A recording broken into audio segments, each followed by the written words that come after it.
Bonsoir, chers internautes. Pourquoi Malamou, le mardi 2 septembre, la Cour de cassation de Kinshasa a finalement prononcé son verdict. La même Cour de cassation a dit avoir établi l'infraction de détournement des deniers publics mis à charge de l'ancien ministre de la Justice, Constant Moutamba. Constant Moutamba, âgé de 35 ans, a été condamné de détournement des deniers publics, condamné à 3 ans de travaux forcés, interdiction pour 5 ans après exécution de la peine, du droit de vote et du droit d'éligibilité, interdiction d'accès aux fonctions publiques et para-étatique, la privation du droit à la libération conditionnelle et à la réhabilitation. Constant Moutamba, reconnu comme celui qui incarne l'espoir et la renaissance de la politique congolaise, s'est vu donc aujourd'hui frappé par la justice. Et la question que nous posons de fond, est-ce une décision de justice réelle ou un acharnement politique, je vais dire. Et pour ce faire, notre président invité exclusif, le président national du mouvement populaire, le président Banakani, qui a toujours porté sur lui la crise qui s'est bien RDC, est bien installé. Monsieur le président, on se retrouve encore une énième fois à traiter le dossier d'un pays que vous portez dans le cœur. Bonsoir, monsieur le président. Bonsoir, monsieur Eugène de Dienguelin. Bonsoir à toute l'équipe technique qui est à pied d'œuvre pour que la communication soit possible entre nous, nos internautes, nos abonnés et tous nos sympathisants. Je salue la famille des abonnés, la famille des internautes qui, depuis le commencement de notre aventure numérique, ne nous ont jamais fait faux bon. Je voudrais les témoigner toute ma reconnaissance. Je voudrais leur rappeler qu'il y a un lien désormais qui nous lie, qui est effectivement au-delà du numérique, qui n'est qu'un support. Et il y a un lien de plus en plus humain, un lien de combat, un lien de responsabilité, un lien de devoir qui nous lie à nos internautes et à nos abonnés. Je voudrais, au nom de ces liens, leur rendre hommage et leur témoigner ma déférence. Je vous salue vous-même qui êtes en face de moi. Et j'espère que à l'issue de ce rendez-vous, nos internautes, nos abonnés et tous ceux qui déposent le nom de suivre sortiront avec un enrichissement qui a un dernier ressort sera mutuel, parce que moi aussi, je m'aurai enrichi. Voilà. Donc merci pour l'occasion qui m'est offerte. Merci, Président. Le plaisir est vraiment partagé. Et nous profitons aussi pour dire merci et bonsoir au peuple de la RDC qui sont connectés en ce moment pour écouter cette émission. Monsieur le Président, on vous connaît comme un grand défenseur de la jeunesse africaine, un homme de justice, un homme qui combat pour la libération des peuples opprimés. Vous avez suivi la crise qui s'est vue à l'est de la RDC depuis le début jusqu'à aujourd'hui, dans cette édition spéciale consacrée encore à la République démocratique du Congo. Donc, vous connaissez le fond du dossier et vous connaissez le jeu principal qu'a participé Constant Moutamba, par ailleurs ex-ministre garde de Sceaux de ce même pays. Il a chaque fois été au cœur du processus de l'arrestation de Joseph Kabila, où vous avez fait plusieurs éditions, où vous avez condamné l'ex-président de la République démocratique du Congo sur son attitude et vous l'avez appelé à l'ordre. Et monsieur le Président, Constant Moutamba, le verdict est tombé, c'était le 2 septembre, mardi passé. Il a été condamné et l'infraction établie, c'est un détournement, monsieur le Président, de 20 millions de dollars. De prime abord, en prenant compte du contexte sécuritaire et politique qui sévit dans le pays, on aimerait obtenir vos premières impressions suite à cette condamnation qui, on peut dire comme ça fait déjà une semaine. Ben, c'est une impression de déception, mais en même temps d'espoir. Enfin, c'est un sentiment partagé entre la déception, une grande déception, mais aussi l'espoir. Déception parce que vous savez, mon cher Diengue, la justice, ce n'est pas les formes. Ce ne sont pas les formes judiciaires. C'est-à-dire un système apparent qui permet qu'entre le citoyen qui réclame de la justice dans le cadre d'un quelconque contentieux avec autrui ou avec l'État, entre ce citoyen et le juge qui décide en dernier ressort. Et l'ensemble de tout ce qui est intermédiaire en termes de procédure, de démarche, d'instance, etc. C'est pas ça la justice. Donc, tout ça, ce sont des formes. Depuis la Cour de cassation, comme c'est la RDC, jusqu'à la première instance, au commencement de l'affaire, en passant par les maillons intermédiaires, etc. C'est pas ça la justice. Et les formes, ce ne sont pas les toges que portent les éminences judiciaires, à savoir les juges, les autres procureurs, etc., ou les avocats. Ce ne sont pas ces toges-là qui font la justice.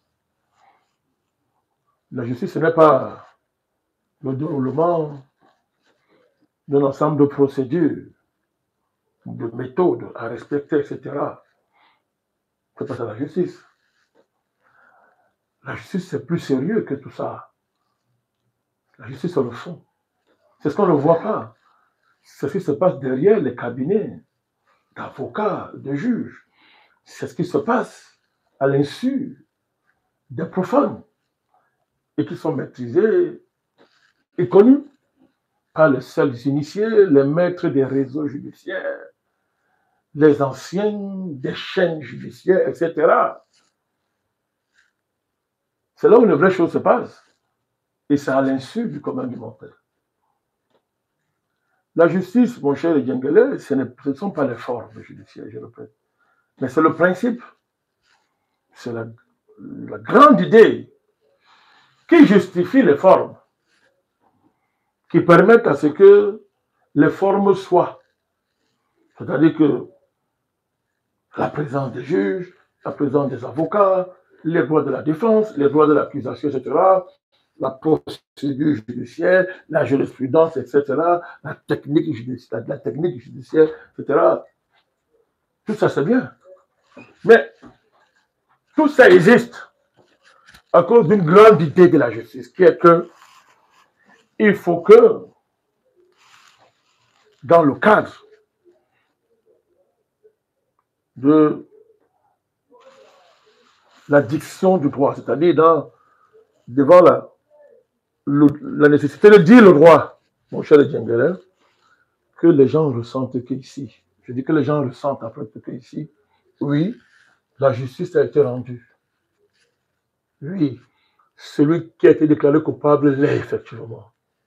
Celui qui a été déclaré innocent l'est exactement. C'est la confiance. C'est la confiance. C'est ça la justice. Et moi, je suis déçu parce que c'est évident. Dans le procès Moutamba, la forme a triomphé sur le fond. Les toges, les apparences, les procédures, les réquisitoires, etc. Oui, tout ça était bien beau. Mais tout ça ressemble à une parodie. À la fin, on sent que le droit n'a pas été dit. Et ça, c'est ma déception. Mais mon espoir, c'est la grande espérance que Moutamba incarne. La grande espérance et la mobilisation populaire. Loin de nous de dire que la popularité est le droit et que l'élan populaire, les marches et les mouvements populaires devraient remplacer le droit. Non. Mais dans le cas d'espèce, on sent tous qu'ici, l'émotion populaire, l'élan populaire, la mobilisation des populations rencontre ce sentiment, mais qui est plus qu'un sentiment, cette réalité cachée qui est que Moutamba a été victime d'une justice qui a respecté les formes, mais qui, dans le fond, a fait œuvre d'injustice. Nous ne pouvons pas accepter ça. Parce que cette situation que Moutamba vit n'est pas isolée. des tréfonds de l'Afrique et du monde, s'élèvent des voix très très nombreuses, très nombreuses, et les voix de la majorité des peuples du monde pour crier et dire que nous sommes fatigués de cette justice qui promeut les apparences de la justice, de l'état de droit, et qui dans le fond est injuste, à sacrifier la justice sur l'autel des apparences, des coteries, des appartenances inavouées, et qui, au fur et à mesure que celles-ci sont nouées, s'est élevée une chaîne criminelle cachée qui permet d'infiltrer la justice, de placer à des postes élevés des pions, de positionner ici et là des complices qui, une fois le moment venu, vont sacrifier le fond sur la forme. Ce n'est pas seulement Moutamba qui est en question aujourd'hui. Ce n'est pas son cas. Mais derrière Moutamba, nous posons le cas de tous ceux qui dans le monde subissent l'injustice de la justice. Pourquoi? Parce que c'est l'idée même de l'état de droit, tel qu'on nous l'a vendu depuis des siècles, à la faveur de la rencontre avec l'Occident, qui est sur la table. L'état de droit. L'état de droit n'est pas la justice. Ça fait longtemps que le NMP le dit, ça fait longtemps que je le dis. Et l'occasion me donne une fois de plus de voir à travers ce procès cette contradiction, cette rupture, cet écart profond entre le droit et la justice. Monsieur le Président Banakani, vous présentez une ère de déception face à la décision de la Cour de cassation. Et d'espoir. Et d'espoir. Oui, c'est les deux sentiments qui m'animent. Exactement, Monsieur le Président. Ouais. Mais sauf que on vous ressent très proche de l'appel à la justice du peuple congolais autour de Constant Moutamba. Ouais. Et vous avez par la suite fait aussi le procès de l'état de droit. Mais Monsieur le Président Banakani, la Cour de cassation a établi l'infraction d'un détournement de 20 millions de dollars et ils disent que bien que l'argent est toujours là, mais que le ministre avait l'intention de détourner parce que l'argent, il a autorisé le décaissement à un pourcentage qui n'est pas, qu'on dit comme ça, qui n'est pas établi par la loi. C'est-à-dire il a ça dépassé le pourcentage. Deuxièmement, l'argent ne se trouvait plus dans le compte du trésor public, ça se trouvait à Robank. Monsieur le Président, est-ce que là, dans le droit public, ou le droit de l'administration publique, il n'y a pas une faute ou encore une forme de détournement par le ministre Constant Moutamba? Je ne suis pas spécialiste du droit public, ça ne m'intéresse pas fondamentalement, même si j'ai du respect pour cette discipline qui est incarnée par des professionnels qui ici et là font leurs preuves, c'est pas ça le débat. D'abord, de manière fondamentale, et reprenant à mon compte le propos de l'accusation, comment peut-on juger un homme sur la base d'une intention? L'intention n'est pas un acte. La justice est censée être basée sur des faits. Qu'à partir des faits, on puisse se livrer à des commentaires ou à des formes de réquisitoires, oui, mais à partir des faits, à partir d'une intention. Si l'intention remplace le fait, on n'est plus dans la justice, au sens positif du terme. On est dans autre chose. Par quel moyen peut-on déterminer l'intention qui n'est pas encore manifeste? Par quel moyen? Par quel moyen? Oui, manifestement oui, d'accord. Il y aurait viol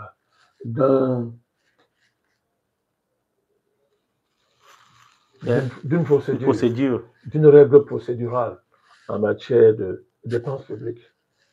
Mais l'argent est là. L'argent est là. Et le compte à question, il n'est pas le compte de M. Moutamba. Si je me souviens, sauf si je me trompe, mais le compte à question n'est pas le compte de M. Moutamba. Non, c'est vérifié. Ce n'est pas le compte de M. Moutamba. C'est un compte de transaction qui avait été créé pour permettre à l'entreprise en construction d'entrer en construction. Bon. De quoi est-ce qu'on parle? Entre les exigences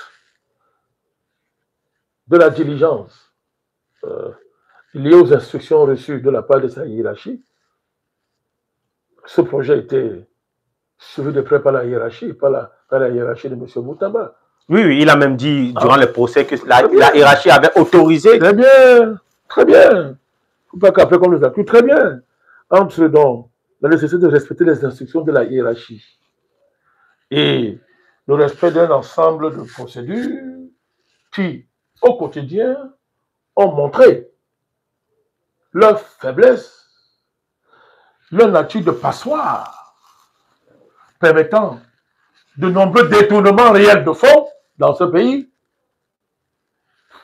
au détriment de la réalisation des projets en question. M. Moutamba, soucieux d'honorer la hiérarchie et d'atteindre les objectifs de diligence, c'est-à-dire d'exécution du projet, a estimé que pour éviter justement le vrai détournement de fonds, il fallait donc qu'il fasse ainsi pour que le projet soit exécuté en temps réel, conformément aux instructions de sa hiérarchie. Vos sacrés juges disent que non, il avait l'intention de détourner, en se basant sur le formalisme des procédures et de la règle, à savoir, il a autorisé, n'est-ce pas, un acompte à l'entreprise en construction, n'est-ce pas, plus de la moitié du montant que la loi autorise, à savoir 30%. Moutamba a été piégé. Moutamba a été piégé. Et par qui? Par les experts de la justice, par les coteries, par les réseaux francs-maçons. Vous savez, je vous dis une chose. C'est ça le problème de la justice dans le monde entier, pas seulement en Afrique. C'est-à-dire, oui, les lois sont votées par les parlements, oui, de ce fait, elles revêtent l'onction de la légalité et de la légitimité. Parce que les parlements sont censés représenter la majorité du peuple. Mais il y a une question fondamentale. Ce n'est pas la majorité du peuple qui fait la loi, qui pense à la loi, qui l'élabore. Où est-ce que les lois sont élaborées? Dans quelle officine? Les lois sont préparées, M. Diangalais, avant d'être proposées à la connaissance des représentations nationales. M. Diangalais. Où les lois sont votées, nous savons aujourd'hui, c'est vulgaire, que les loges maçonniques sont des hauts lieux où on prépare la plupart des lois qui nous sont imposées. Ce n'est pas vous qui le dites, c'est eux-mêmes qui le disent, puisque ça fait leur fierté. Quand ils veulent se vanter, ils rappellent la façon, c'est nous, c'est dans telle loge, etc. Que telle loi a été préparée. Donc, les véritables officines secrètes dans lesquelles nos lois sont préparées et élaborées ne sont pas connues du public.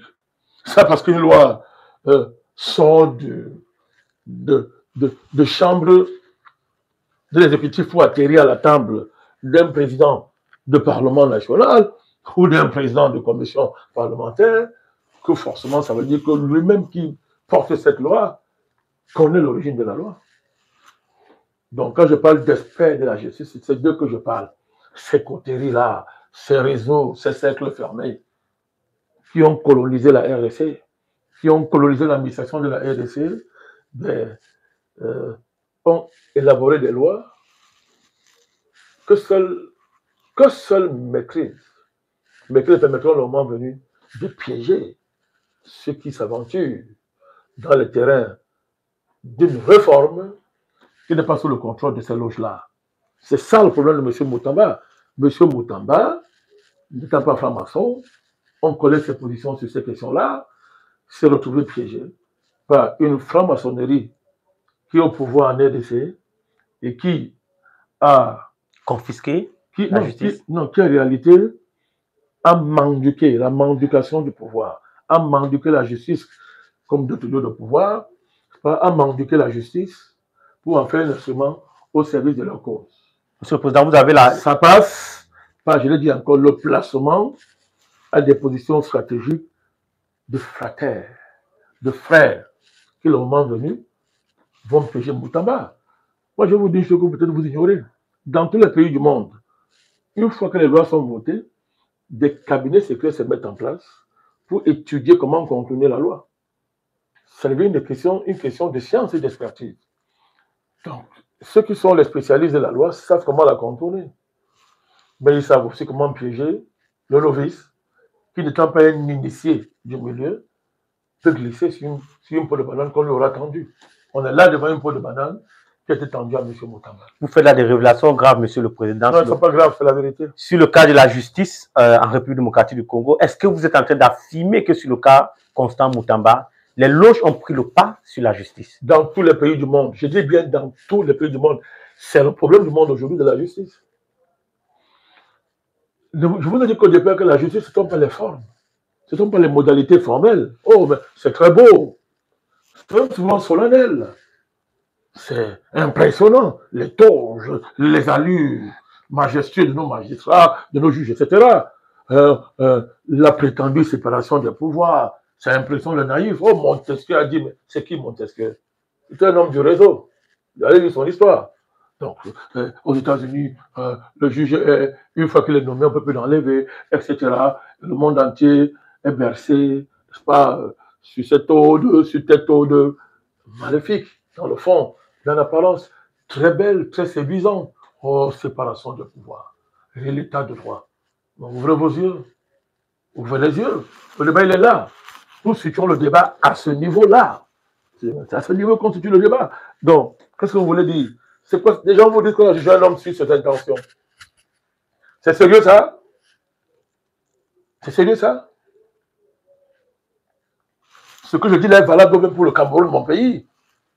Je prends le cas Moutamba comme un symbole. Il y en a eu d'autres avant lui. C'est valable pour je dis bien dans tous les pays du monde.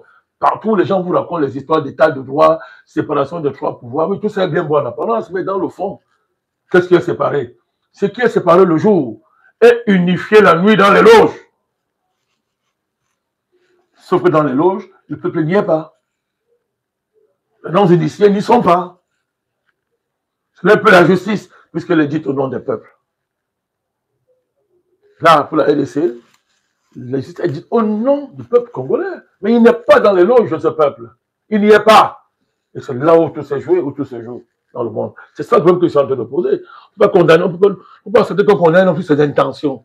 Ce monsieur va toucher un seul rond. Il va toucher un seul rond. Il y a un acharnement sur sa personne depuis le président de l'Assemblée qui a pesé de tout son poids pour qu'on enlève son immunité, etc. Mais c'est quoi cette affaire-là? On voit bien qu'il y a une espèce de conjuration des initiés. Il faut avoir la peau de ce jeune homme. Et ça qui explique le fait qu'il est condamné, mais la hiérarchie qui l'a autorisé à faire sortir les sons à plus de 30% et à loger l'argent à Robank, ils n'ont pas été inquiétés. C'est clair et net. La hiérarchie, c'est qui? C'est M. Tshisekedi. C'est le président qui est sa hiérarchie. Et madame la première ministre. Vous avez vu la réaction de madame la première ministre? Nous allons entrer dans l'analyse politique. Je vous en prie, allons-y. Donc, c'est ça, il est important qu'au début, nous posions les bases. Exactement, monsieur le président. Il ne s'agit pas de m'en prendre la justice, au système judiciaire de la RDC, mais il ne s'agit pas non plus de tolérer que sous les apparences de la justice, on assassine l'espoir, on porte en tête à la dignité d'un homme qui, pas qu'on dise, s'est révélé être un espoir dans une république qui est un désert d'espoir, comme pour la plupart des pays africains. Merci, monsieur le président, sur cette question. Monsieur le président Banakani, nous allons continuer sur l'analyse de la condamnation de Constant Moutamba. Tout au moins une analyse politique. Déjà, nous entrons dans le cœur de la politique de cette condamnation. Il y en a plusieurs pans comme ça. Constant Moutamba, 37 ans, monsieur le président. Vous soutenez beaucoup les jeunes de partout dans le monde. Vous êtes le président du nouveau mouvement populaire. Sans tomber dans le jeunisme. Un parti bourré des jeunes. Oui, sans tomber dans le jeunisme. Et apparemment, si mes souvenirs sont clairs, je pense qu'en 2020, le nouveau mouvement populaire avait le plus jeune conseiller qui avait 23 ans. C'était Toto Emmanuel, à l'époque, le plus jeune conseiller camerounais, candidat à la mairie de Douala-Prégné. C'était le nouveau mouvement populaire. Monsieur le président, Constant Moutamba, c'est aussi un jeune. En 2023, avant d'entrer au gouvernement, il était candidat, il était opposant à Tshisekedi, il était candidat aux élections présidentielles. C'est important de le rappeler. Rappeler quoi, monsieur le président? C'est ce que vous êtes en train de rappeler, là. Il était porté par le label de DIPRO. DIPRO, c'est un parti politique dynamique, progressiste, révolutionnaire. Même si son parti à lui, c'est le NOUGEC, Nouvelle Génération pour l'émission du Congo. Après la victoire de Félix Tshisekedi, Moutamba entre donc dans le gouvernement comme ministre de la Justice à moins de 35 ans, si on a en 2023, bon, il a entré. Non, il a 37 ans. 37 ans. Oui, donc là, il est ministre de la Justice et directement ministre d'État, garde de Sceaux. Dans certains cercles comme ça, et nous écoutons les choses et on aimerait que vous apportiez votre intelligence que nous savons qui est même déjà établie dans l'analyse des problèmes politiques. Est-ce qu'on peut se dire que 2 ans après que Moutamba est ministre de Tshisekedi, ministre de la Justice, est-ce que Tshisekedi n'a pas voulu neutraliser un adversaire politique qui montait en puissance? Parce que quand on voit Moutamba aujourd'hui est identifié comme celui qui incarne, qui est l'espoir de la jeunesse, monsieur le Président. Est-ce que ce n'est pas un piège du président Tshisekedi de l'avoir introduit dans le gouvernement et le neutraliser par la suite? Oui et non. Oui, parce que objectivement, tout porte à le démontrer. On ne peut pas assassiner judiciairement un ministre d'État qui a eu pour seul crime de respecter les instructions présidentielles. De ce point de vue, objectivement, il y a des raisons de croire que le président a fusiblé, le mot fusible, a fusiblé son ministre d'État. Bien sûr, comme on le dit, oui, il faut respecter l'indépendance de la justice. Bien sûr que le président, ce qu'il va nous rappeler la nécessité pour lui de ne pas s'immiscer dans les dédales de la justice, etc. Oui, mais c'est bien beau de rappeler ça. Quid alors de vos instructions, monsieur le président? Quid de vos instructions? Avez-vous donné les instructions en sachant que votre ministre serait piégé?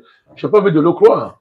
Je ne voudrais pas vous traiter d'être extrêmement cynique, mais si vous vous camouflez derrière l'indépendance de la justice, la question sera, et celle-ci, logique, avez-vous donné des instructions en connaissance de cause? Sinon, on ne peut pas assassiner un ministre, judiciairement un ministre qui a eu pour seul tort de respecter vos instructions.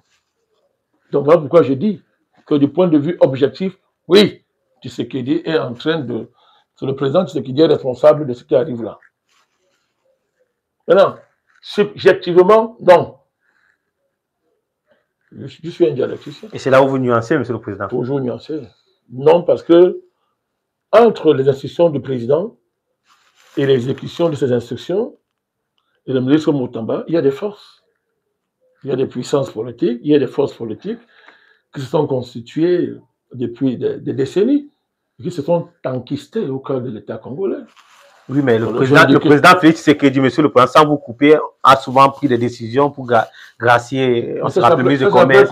C'est après coup. Oui, après coup. On verra, c'est après coup. Mais je dis, vous avez raison, hein, parce qu'il est en dernière instance le premier magistrat du pays, et de ce point de vue, il a des prérogatives. En matière de grâce présidentielle, par exemple, je suppose.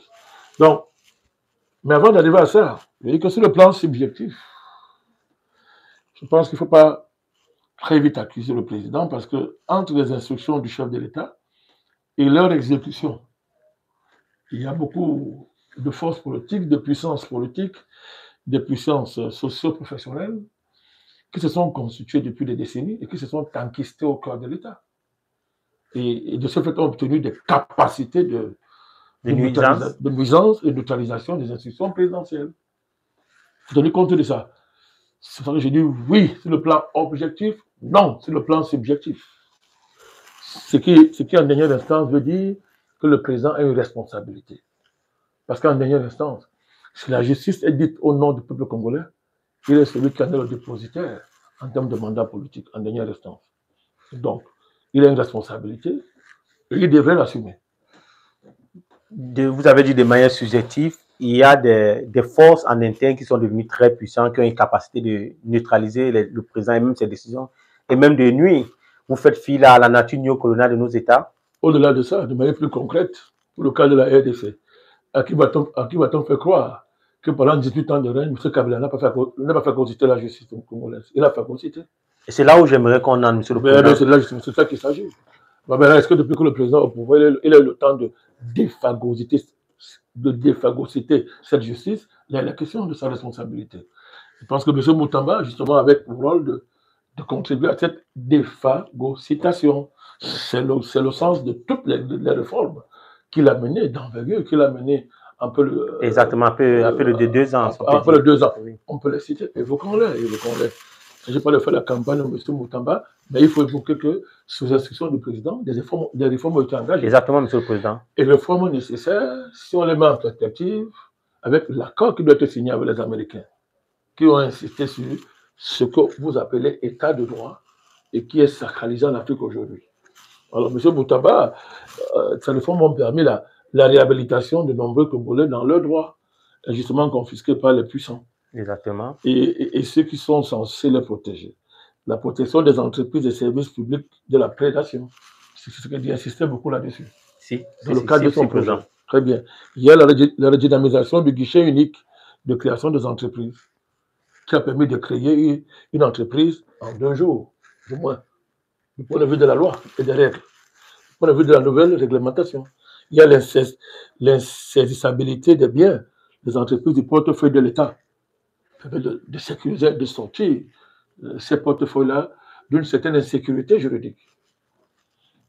La mise en place, et ça prend du sens, l'insécurité juridique prend du sens en RDC, parce que c'est un pays colonisé par les puissances de la prédation internationale via le Rwanda. Il faut bien comprendre. Nous allons parler de la prédation internationale, voilà. Monsieur le Président. Il y a la mise en place de systèmes de gestion informatisés et numérisés des procédures judiciaires au profit des juridictions de commerce. Donc, on ne comprend pas ça si on ne lit pas ça avec le programme économique de M. Tshisekedi. Donc, voilà ce que Moutamba a fait. Mais ça menaçait qui? Qui s'est senti menacé par ces réformes? D'abord, les clans liés à M. Kabila. Deuxièmement, les mafias de la justice qui ont pris des habitudes pendant des décennies consistant à faire de la justice un réseau mafieux au service d'un ensemble d'intérêts franc-maçonniques. J'insiste. Et dans une certaine mesure, il y a la Senko, les catholiques de la Senko. Je ne voudrais pas insister sur les liens obscurs qu'il y a entre la Senko et la franc-maçonnerie en RDC. Je le dis, je l'assume, je sais de quoi je parle. Donc il y a tout ça. Moutamba a dérangé tout ça. La manière avec laquelle il a abordé la question des Koulouna. Vous connaissez les Koulouna? Les microbes de RDC. Ces criminels qui ont sémé l'insécurité dans le pays, à un moment donné. Donc, il a abordé tout ça, etc. Et l'une des réformes aussi, c'est la décongestation des prisons de Kinshasa. Mais la décongestion des prisons, c'était justement ça, là. La concession de ce pénitentiaire à Kisangani, n'est-ce pas? Donc, participer de cette décongestion des prisons. Mais qui s'est senti menacé par toutes ces réformes? C'est tous ces gens qui s'est occupé, y compris les réseaux actuels de corruption qui tournent autour du président Tshisekedi et de madame et du premier ministère. Vous avez insisté sur le mot réseau, monsieur le président. C'est un fait. Et tout à l'heure, vous avez parlé des réseaux. Vous avez parlé des réseaux de Joseph Kabila. Oui, mais c'est un fait. Et nous allons... sauf si vous voulez me démontrer qu'en 18 ans le pouvoir, Kabila a créé une justice très indépendante, capable de dire le droit, au-delà des intérêts, y compris à rebours des intérêts des clans rwandais qui travaillaient pour le compte des puissances de la prédation internationale qui ont confisqué la RDC. Vous pouvez croire à ça, vous? C'est impossible. Donc je vous dis, tous ces réseaux-là, vous savez très bien que Moutamba a pesé. Il a joué un rôle essentiel dans l'enlèvement de l'immunité présidentielle de M. Kabila, qui s'était octroyé une immunité à vie. À vie. Donc il y a tout ça. Donc il y a toute une cohorte, il y a une alliance maléfique qui s'est formée dans le secret pour en finir avec le jeune Moutamba. Parce que ses réformes et sa brillance étaient devenues une menace politique pour ces réseaux-là, pour ces clans-là, qui depuis des décennies ont pris en otage la RDC. Monsieur le Président, vous abordez cette question avec beaucoup de sérieux et vous donnez un ensemble de faits et d'informations sur le plateau. Vous avez insisté sur le mot réseau. Le réseau de l'ancien président de la République démocratique du Congo, Joseph Kabila, le procureur général, le président de la Cour de cassation, monsieur le président, ont servi le régime Kabila. Et on se souvient que toujours cette année, le président Tshisekedi à Munich, lors du forum de la conférence pour la paix, avait pointé le doigt sur Kabila comme principal commanditaire de la crise qui s'est vue à l'est du Congo. Et quelques semaines après, si j'ai bonne mémoire, c'est une semaine après, le ministre Constant Moutamba avait instruit à l'auditeur général des forces armées de la République démocratique du Congo d'engager des poursuites contre l'ex-président. Il a aussi même instruit, monsieur le président, à la Cour de cassation, au procureur général de la Cour de cassation, d'engager le processus pour l'arrestation de Joseph Kabila. Et lui-même, Constant Moutamba, avait milité juridiquement, comme l'avait dit, pour la levée de l'immunité de l'ex-président. Sauf que, monsieur le président, Kabila n'a pas encore été condamné, mais le ministre qui était en fonction a rapidement déjà été condamné. Et on se pose donc la question, est-ce que cet acharnement qui a débuté dès lors que Constant Moutamba s'est penché sur le dossier Kabila ne nous interroge pas sur une capacité de nuisance encore du réseau de Kabila au sein du gouvernement, au sein de la justice congolaise? Il n'y a pas que le réseau de Kabila. Il y a les réflexes autonomes liés à ce que j'appelle les mœurs et les habitudes des systèmes judiciaires qui, au bout d'une certaine étape de leur évolution, produisent des mafias, des lobbies internes à la justice, c'est-à-dire des groupes d'initiés qui considèrent que la justice, après tout, doit rester un réseau d'amis, d'initiés, de maîtres du droit, de ceux qui ont l'ancienneté, etc. C'est ça que je dis, il y a des lobbies internes à la justice, liés au fait même des procureurs et des juges.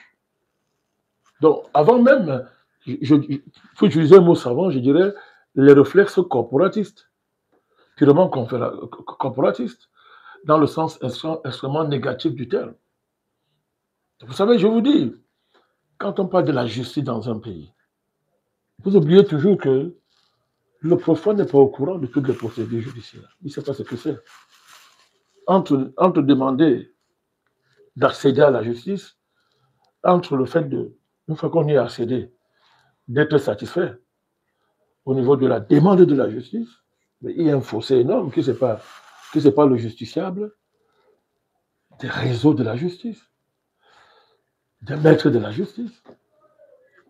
Alors, derrière la montagne des procédures administratives, derrière la puissance des dossiers judiciaires qu'il faut maîtriser techniquement, etc., il se passe beaucoup de choses que les initiés maîtrisent et qui leur permettent de créer des réseaux d'argent, des réseaux d'affaires judiciaires, Ça, ce n'est pas connu du grand public. Et tout ça permet, c'est de dévier à la constitution de corporation. Et le pas est franchi entre une corporation, très vite, et le corporatisme. C'est très important. Donc, il y a ça. Ça existe dans tous les pays du monde, y compris mon pays, le Cameroun. C'est pour désamorcer les critiques inutiles, du genre, oui, est-ce que vous, alors, il n'y a pas chez toi? Non. Cet argument, ça fait pleurer, ça n'a aucune valeur en termes de logique. Mais bon, les gens utilisent ça. Donc, je l'ai dit que, en parlant de Moutamba, je parle de l'état de la justice dans le monde. Dans le monde. Donc, il y a ça. Maintenant, il y a le réseau de Kabila, l'ex-président Kabila. Il est évident qu'il avait un contrôle absolu sur le système judiciaire dans son pays. Il y a ce réseau-là. Il y a tout ça. Donc, Moutamba, il y a, une fois de plus, je vous dis, le réflexe de protection des poches de corruption qui sont autour de M. le Président Tshisekedi et du Premier ministre. La réaction de Madame la Première ministre est inacceptable. Elle n'est pas obligée de parler. Il y a tout ça. Donc, c'est ce que j'appelle la conjuration du silence, la conjuration de la nuit. Patrick Mouyouya, qui est le porte-parole du gouvernement, avec dit que les membres du gouvernement ou encore le gouvernement ne devraient pas se prononcer sur ces verdicts, ni même de commentaires sur ces verdicts de la Cour de cassation. Oui, mais je vous l'ai dit auparavant. Ça, ce sont des postures consacrées. C'est la posture habituelle. Vraiment, l'exécutif ne se mêle pas des affaires judiciaires. Jusqu'au jour où ça vous prend vous-même. Vous l'appelez qui, le porte-parole? Il s'appelle qui? Patrick Mouyaya. Le jour où ça va le prendre, revenez. On ferait une émission pour lui rappeler ce qu'il a dit aujourd'hui. Donc, ce n'est pas ça le débat. Le débat, il est sérieux. Moutamba est emblématique d'une situation où je vous ai dit le droit est l'ennemi de la justice. Je répète, le droit est devenu l'ennemi de la justice. C'est ça la réalité dans le monde. C'est ça qu'il faut régler. D'où la nécessité d'une grande réflexion, pas seulement nationale, mais universelle, sur l'idée de la justice et le rapport de cette grande idée de la justice et la situation de nos soi-disant états de droit. C'est de cela qu'il s'agit. Donc Moutamba est victime d'une conjuration maléfique du silence de la nuit qui a réuni en temps réel tous ses ennemis. Qui a réuni en temps réel tous ses ennemis pour déboucher sur un assassinat de l'espérance, un assassinat de l'espoir, n'est-ce pas? Et qui s'est traduit par ce verdict honteux, honteux dans le fond, mais dans l'apparence, qui a respecté les formes. En apparence, les formes ont été respectées. Oui, mais Monsieur le Président, est-ce que vous n'insistez pas trop sur la relation qu'il peut y avoir entre cette condamnation et Joseph Kabila? Joseph Kabila, lui, quand même, n'a pas encore été condamné. Son dossier est bien avant le dossier de Constant Moutamba. Et les problèmes de Constant Moutamba, certains pensent comme ça, hein, certains Congolais pensent comme ça, que les problèmes de Constant Moutamba, cette condamnation est liée au fait qu'il a commencé à ouvrir, à demander les poursuites contre Joseph Kabila et que Joseph Kabila, lui, avait encore des gens dans la justice qui l'obéissaient. Et c'est ça qui justifie cette condamnation sévère à contre Constant Moutamba. Donc j'aimerais que, Monsieur le Président, vous insistez un peu sur cette donnée-là, sur la donnée Kabila. Quel est le rôle vraiment? Je répète, j'ai répondu à la question. Hein. Vous faites semblant de ne pas comprendre. J'ai bien répondu à la question.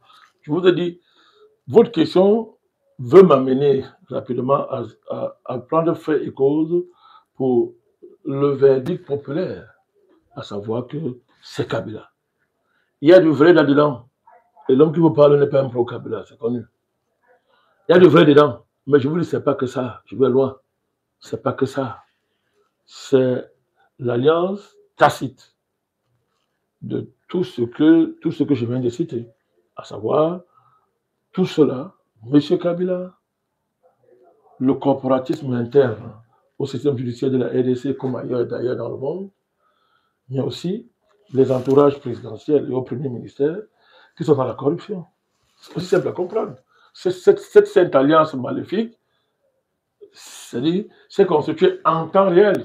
On appelle ça un réflexe de suivi pour éliminer quelqu'un qui était l'incarnation de la capacité de M. Tshisekedi à imposer les réformes nécessaires en RDC et sortir le pays de la gadoue. C'est de cela qu'il s'agit. Il faut comprendre ça. Là pourquoi au départ, je vous ai dit que le président est responsable d'un point de vue objectif, mais il n'est pas responsable d'un point de vue subjectif. Je vous ai convoqué les puissances réelles qui sont en œuvre en RDC et qui sont en capacité de paralyser les efforts de M. Moutamba et de ce point de vue-là, les efforts de M. le Président. Si le Bukavu, Ngoma ont été conquis, vous connaissez bien que ce n'est pas la justice qui serait à l'abri de la capacité de nuisance des Rwandais et leur entreprise coloniale protégée par les Américains, soutenue par les Américains, qui en même temps sont aujourd'hui au cœur des négociations tendant à faire croire que le pays retrouvera la paix, la sérénité à l'Est. Donc c'est ça, c'est une dynamique extrêmement contradictoire qu'il faut analyser avec de la profondeur en évitant les emportements populistes. Monsieur le Président, qu'est-ce qui pourrait donc justifier cette forte militarisation de la ville de Kinshasa pendant le procès et même durant le jour du verdict de la condamnation de Constant Moutamba? la réaction du vrai procureur, du vrai juge, la population, le peuple, qui a compris très tôt qu'il y avait un problème dans cette affaire. C'est tout. C'est tout. Donc, on a transformé Kinshasa en un bunker militaire. Ça veut tout dire. Ça veut tout dire. C'était l'affrontement entre le système judiciaire formel et la justice vécue et sentie telle qu'elle par les populations à la base. C'est cela qu'il s'agit. Je vous l'ai dit dès mon départ, de mon entame, de mon propos, que la justice, ce n'est pas les apparences, les formes. Ce n'est pas la sophistication qui est liée à tout le scénario qui est constitué lors des audiences. Ce n'est pas ça la justice. Attention, là ce sont les formes. Ce sont les formes. Je vous ai parlé de la grande idée qui est derrière, du grand principe de la justice. Et de ce point de vue, je répète encore, le problème de notre époque, de notre temps, c'est le divorce entre le droit et la justice. Et pour le cas de la RDC, on voit très bien, une fois de plus, la puissance des réseaux, la puissance des cercles d'appartenance, des milieux fermés, franc-maçonniques, n'est-ce pas, sur l'idéal même de la justice. Monsieur le Président, merci beaucoup pour cette question. Nous rappelons que nous traitons le dossier de condamnation de Constant Moutamba et la question des fonds, c'est est-ce une décision réelle de justice ou un acharnement politique? Monsieur le Président Banakani, vous avez bien expliqué un ensemble d'éléments sur cette condamnation, les loges qui ont pesé, le divorce entre le droit et la justice, ou encore le droit est devenu l'ennemi de la justice. Ce sont les grandes déclarations que vous avez faites tout à l'heure. Mais moi, j'aimerais vous poser cette question, Monsieur le Président. Parce que nous sommes encore en train de traiter ce dossier dans notre émission. Est-ce que Constant Moutamba n'a pas, on peut dire comme ça, subi plutôt un acharnement politique plutôt qu'une justice réelle, une décision de justice réelle? C'est un acharnement politique. Ça se ressent d'ailleurs dans le verdict. Ces histoires d'inéligibilité, etc. On voit très bien qu'il y a une volonté manifeste d'éliminer à terme un adversaire politique. De taille populaire, jeune, incarnant une certaine idée de renaissance nationale. C'est clair, c'est un acharnement politique. Sous fond de procédure judiciaire. C'est l'acharnement politique. Puisque on voit très bien que c'est la montée politique du monsieur Moutamba. Bien sûr, il y a l'arrière-fond, à savoir des anciens kabylistes qui ont décidé de faire la peau à quelqu'un qu'ils estiment avoir être un traître.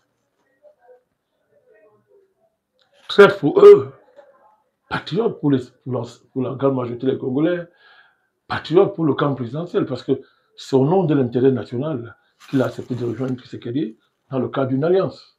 De fait, c'est une alliance de fait. Donc, c'est un acharnement politique. On regarde ce que Moutamba incarnait désormais. Et du fait de ce que il s'agit de la survie de M. Kabila et de tout ce que M. Kabila incarne en RDC.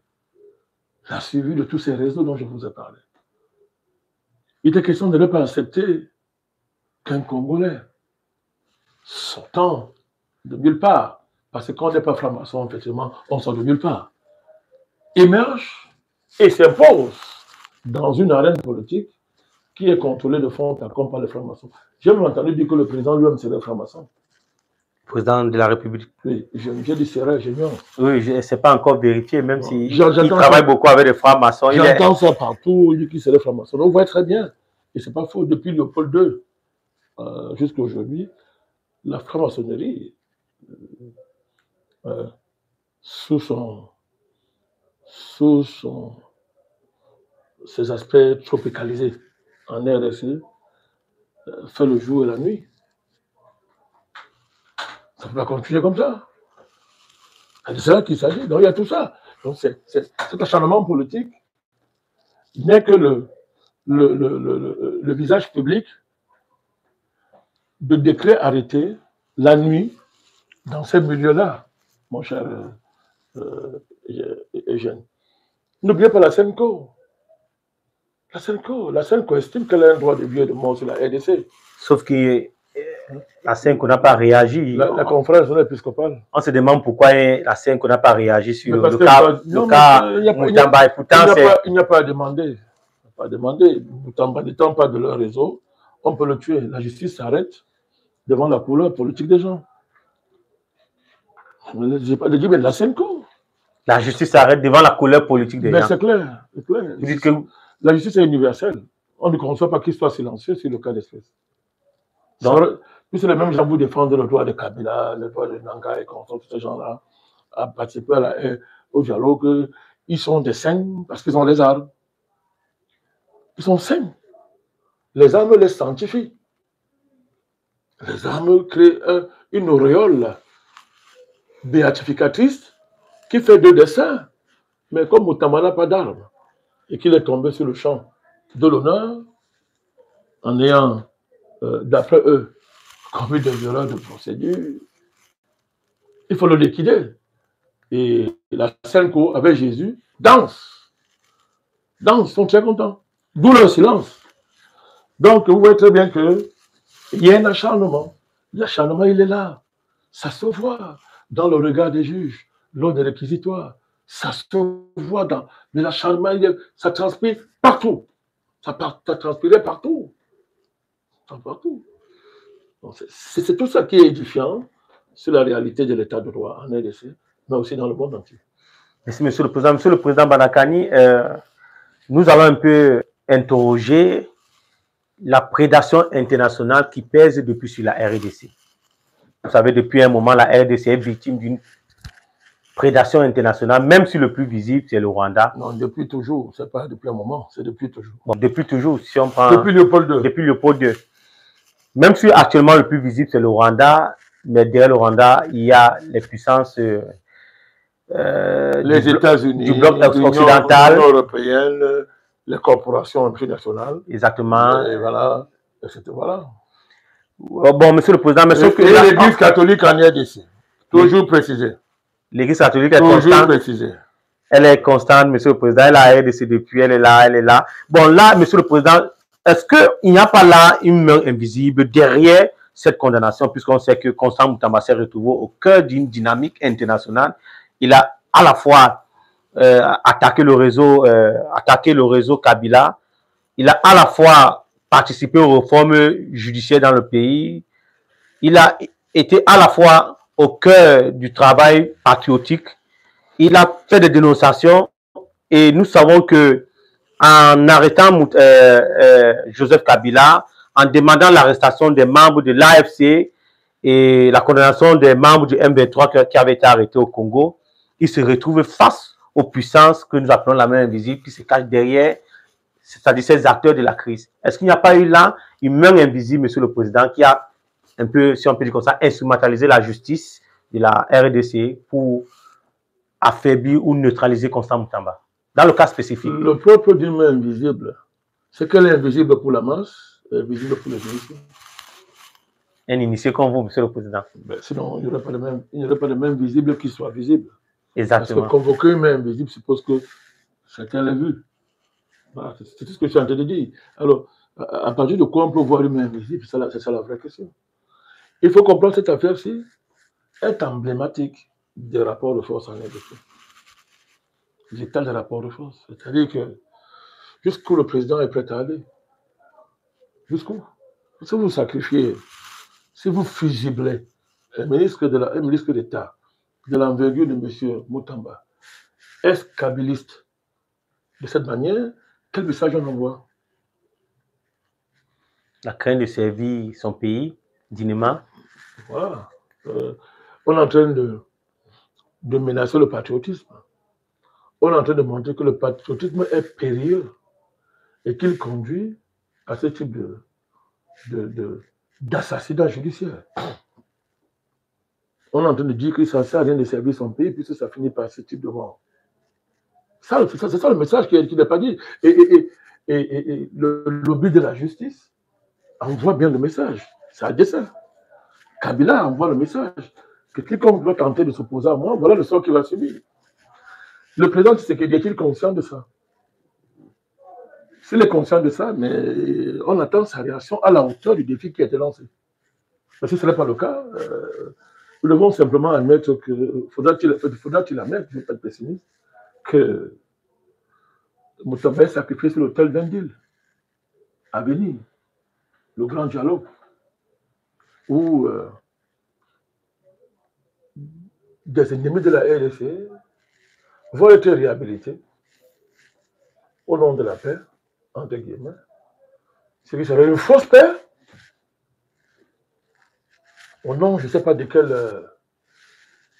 quelle idée supérieure, qui n'en serait jamais une. C'est ça la fin, qu'est-ce qu'on veut. Moutamba a montré l'engagement d'un jeune patriote à ne pas transiger avec l'intérêt de son pays, à ne pas accepter l'inacceptable. Mais sa fin, la manière dont on l'assassine là, je répète encore, c'est un message clair qu'on envoie à tous les patriotes de la RDC, à savoir qu'être patriote, ça ne vaut pas la peine. Chacun doit se débrouiller, vendre le pays, vendre son morceau de pays, partout où se trouve. C'est pour ça qu'il est important que le président règle cette affaire. Nous avons salué le fait que pour l'instant, on ne l'a pas envoyé en prison, où les réseaux l'attendaient pour l'empoisonner et finir avec lui une fois pour toutes. Le président l'a sécurisé dans une espèce de mécanisme qui ressemble plus ou moins à une espèce de prison, mais résidence. Oui, disons, une forme de résidence prison. Ça ne suffit pas. Il faut sauver le patriotisme en RDC. Il faut encourager tous les patriotes qui ont cru que, après le président Tshisekedi, il y avait une opportunité. Il y a une opportunité à saisir. C'est cela qu'il s'agit. Alors donc, tous ces gens-là, vous savez, le président Tshisekedi croit aux affaires, il pense que c'est un libéral. Il croit que le secteur privé va créer la richesse et que ça va profiter à la RDC. Bref, c'est un libéral. Dans les conditions de la RDC, c'est une idéologie un peu aventureuse. C'est un peu une espèce d'aventurisme idéologique. Mais le président croit à ça. C'est d'ailleurs dans ce sens que les instructions étaient données à M. Moutamba pour qu'il crée les conditions qui feraient de la RDC un environnement où les affaires sont propices. Le jeune ministre s'y est lancé à corps, à bras et à corps. Donc aujourd'hui, doit-on admettre que les ennemis du pays, dont M. Kabila, sont tellement puissants au point que désormais, le président Tshisekedi soit réduit au rang d'un velléitaire qui n'a aucun moyen de changer quoi que ce soit en RDC. C'est tout l'enjeu. Il y a la nécessité de crédibiliser le projet présidentiel. Et cette crédibilité dépend de sa capacité à résister devant les forces ennemies du pays, dont M. Kabila et tous ces réseaux de corruption qui justement ont fait de la RDC un pays qui, en termes de tout ce qui est, il est libéral, il croit à cette chose-là. Dans ce cas, ce qu'on appelle l'environnement des affaires est crucial. Mais comment en même temps donc faire sa promotion en liquidant quelqu'un qui était avant-gardiste dans cette perspective? Donc c'est ça. Donc il y a une nécessité de clarifier de manière certaine et nette l'horizon du pays, de démontrer aux Congolais qu'être patriote c'est une bonne chose, que ça ne débouche pas sur ce type de crucifixion judiciaire. Merci, Monsieur le Président. Avant que nous terminions cette édition spéciale consacrée à la République démocratique du Congo, Monsieur le Président, nous sommes encore en direct. Quels sont les mots que vous voulez que nos internautes retiennent, et en particulier le peuple congolais qui nous suit en ce moment? Au-delà du cas précis de Moutamba, je le répète encore, c'est le grand débat sur l'état de droit. Beaucoup d'Africains, tous les juristes là, qu'ils soient publicistes, qu'ils soient privatistes, tous ces gens-là croient ces histoires d'état de droit, etc. C'est la matrice fondamentale de l'occidentalisme, l'état de droit. Séparation des pouvoirs, etc. C'est très bien beau. Très bien beau. Mais qui sépare les trois pouvoirs? D'abord, qu'est-ce que le pouvoir? Est-ce que le pouvoir, c'est ce qu'on voit devant vous? Qui a fait quoi aux gens que le pouvoir, c'est là? Ce sont les présidents de la République. Qu'est-ce que c'est l'État? Tout le monde entier voit aujourd'hui que le vrai pouvoir est dans les mains de ceux que nous n'avons jamais élus, de ceux sur lesquels nous n'avons aucune maîtrise. Vous n'avez aucune maîtrise sur les marchés financiers. Vous n'avez aucune maîtrise sur tous ces réseaux qui se réunissent dans les lieux fermés, dont la figure la plus emblématique, c'est le forum de Davos. Mais ils sont morts. Vous les voyez quand ils sont en Suisse. Mais les clubs Bilderberg, tous ces clubs-là qui se réunissent la nuit, là où personne n'est, il n'y a pas de peuple. Ils décident de notre avenir. Qui contrôle ces gens? Qui sépare les trois pouvoirs? La question fondamentale. Le débat, ce n'est pas comment sépare les pouvoirs, mais qui sépare les pouvoirs? Or, regardez, dans les pays africains, on nous a importé la séparation des pouvoirs. C'est venu dans des valises coloniales. On nous a imposé ça. Nous ne savons même pas ce que c'est. Les conditions qui permettent de maîtriser la séparation des pouvoirs en Occident ne sont pas réunies chez nous. Là réside la crise des pouvoirs et là réside la crise de la justice dans les pays africains. Donc, la grandiloquence des juristes, qu'ils soient accrochés, tous ces consorts, dans le domaine du droit constitutionnel, du droit public, du droit privé, dans le domaine du droit politique, etc., au niveau de la doctrine, même de la jurisprudence, toute la grandiloquence qu'il y a derrière et tout le verbiage savant qu'on présente masque une réalité. Tout ça est inconsistant. Parce que dans le fond, qu'est-ce qu'on observe dans toute l'Afrique? Les capacités des systèmes judiciaires à rendre la justice. Je ne l'ai pas dit à dire le droit. Attention. Non, ils savent dire le droit. Je dis bien à rendre la justice. À savoir que les innocents ne passent pas pour coupables et que les coupables ne passent pas pour innocents, à la faveur de parodies judiciaires qui ont l'apparence vraiment d'un ordre judiciaire juste, cohérent, mais qui en réalité, je vous ai dit, masque les allégeances les plus noires. Les plus noires. Donc, qui sépare les pouvoirs, je l'ai bien là-dessus. Ce sont les loges qui séparent le pouvoir, vous êtes morts. Or, en apparence, ce sont les loges qui séparent le pouvoir en Afrique et dans le monde. Jusqu'aux États-Unis. Vous voyez tous les problèmes que Donald Trump a avec l'État profond, c'est lié à quoi? Oui, le temple de la démocratie, les pouvoirs sont séparés aux États-Unis. Le président nomme les juges, il ne peut pas les révoquer. Mais tout ça, c'était la comédie. L'État profond pisse sur votre séparation de pouvoir. L'État profond se moque de la séparation de pouvoir. C'est vrai aux États-Unis, c'est vrai dans tous les pays occidentaux. Ne vous y trompez pas. Donc le vrai débat, il est là. Il est là. Donc, je répète encore, je dis qui sépare les trois pouvoirs. Dans la crise, il est là. C'est là le débat. Or, l'état de droit, je vous l'ai dit, c'est la matrice fondamentale de l'Occident. Si les Africains ne sont pas en mesure de lever la réflexion en termes de droit, au-delà de la séparation de pouvoir, pour retrouver la grande idée, le grand principe de la justice, il n'y aura jamais de justice chez nous. Vous avez beaucoup insisté sur... C'est de ça qu'il s'agit. Sur l'état de droit, sur la grande idée de la justice. Oui, je pense qu'une émission sera faite sur l'état de droit ou encore l'état de justice pour mieux entrer en profondeur, monsieur le président. On a déjà fait. On a amorcé ça les fois déjà. Mais moi, je n'ai pas de problème. On peut le refaire, mais c'est ça que le débat. Parce que vous présentez ça comme le problème du monde, le problème de la justice du monde. Mais écoutez, regardez dans tous les pays occidentaux, la question du pédosatanisme, de la pédocriminalité, où est la justice? Où est l'état de droit? Je parle seulement de ça. Vous prenez l'exemple d'un pays comme la France. Ce pays est condamné par chercher 40 milliards. À qui va-t-on faire croire que la France est capable de dégager 40 milliards de francs? Dans tout ça, où est le droit?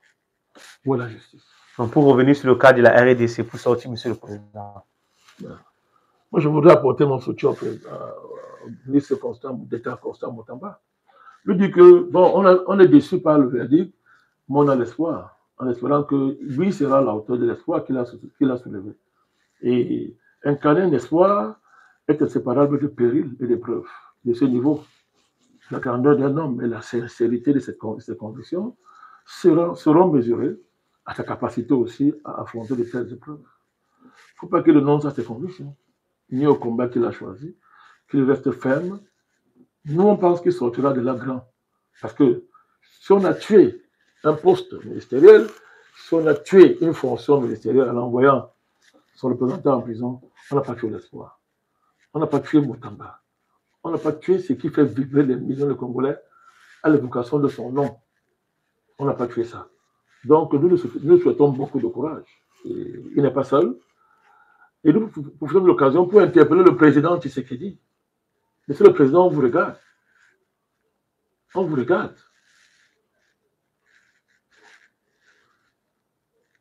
Nous ne sommes pas des naïfs. Moi, je suis un homme politique. Entre l'intérêt général, l'intérêt supérieur d'un État et l'intérêt particulier d'un ministre, il y a des options qu'un président a. Le principe, il y a une hiérarchie. L'intérêt supérieur de l'État est supérieur à l'intérêt général et l'intérêt général est supérieur à l'intérêt privé, particulier. Ce sont des principes. Mais tout ça est justifié par une chose. La justice. Monsieur le Président, la justice. La justice. Croyez-vous, Monsieur le Président, que l'intérêt supérieur de l'État aujourd'hui se confond avec l'assassinat judiciaire d'un collaborateur qui n'a fait qu'exécuter fausses instructions? Et ce n'est pas le cas. Réhabiliter M. Moutamba. Vous avez les prérogatives, vous avez l'autorité, vous avez ce pouvoir, c'est le président. Et nous, on vous regarde. Merci, Président Banakani. Et c'est par cette interpellation au président de la République démocratique du Congo que nous allons mettre terme à cette édition spéciale. Nous retenons que le droit est devenu l'ennemi de la justice. Il faut sauver le patriotisme en RDC. Et le problème de l'état de droit, c'est cette incapacité du système judiciaire à rendre la justice. Et pour le cas Constant Moutamba, vous avez appelé justice pour Constant Moutamba. Merci beaucoup, le président Banakani. Merci à tous nos internautes et au peuple congolais qui ont suivi cette émission. Vous êtes un peu frères du Cameroun. Vous êtes les combattants pour la nouvelle Afrique. Merci beaucoup à l'équipe technique. Merci beaucoup à l'équipe technique. Et nous rappelons que nous sommes sur la chaîne du président national du NPE, président Banakani. Et le nom de la chaîne, c'est Président Banakani officiel. Donc, vous partez sur Président Banakani officiel sur la barre de recherche à YouTube et vous entrez directement en contact avec la chaîne du président national du NPE, le panafricaniste qu'on ne présente plus. Et vous pouvez laisser des questions. Vous pouvez laisser des questions. Il y a une émission appelée Président Banakani face aux internautes. Vous pouvez poser tout genre de questions que vous voulez sur les problèmes qui traversent votre pays. Bon, je suis Eugène Djengele, votre humble serviteur. À nous revoir, chers internautes, pour une nouvelle édition. Le monde s'écrit aujourd'hui avec nous, mais surtout avec le nouveau mouvement populaire. Merci, Président Banakani, une fois de plus. Ben, je vous remercie à vous et je remercie tous nos internautes, tous nos abonnés et à tous nos sympathisants en RDC, dans le monde, en Afrique, au Cameroun, qui se sont scotchés pour écouter nos modestes contributions.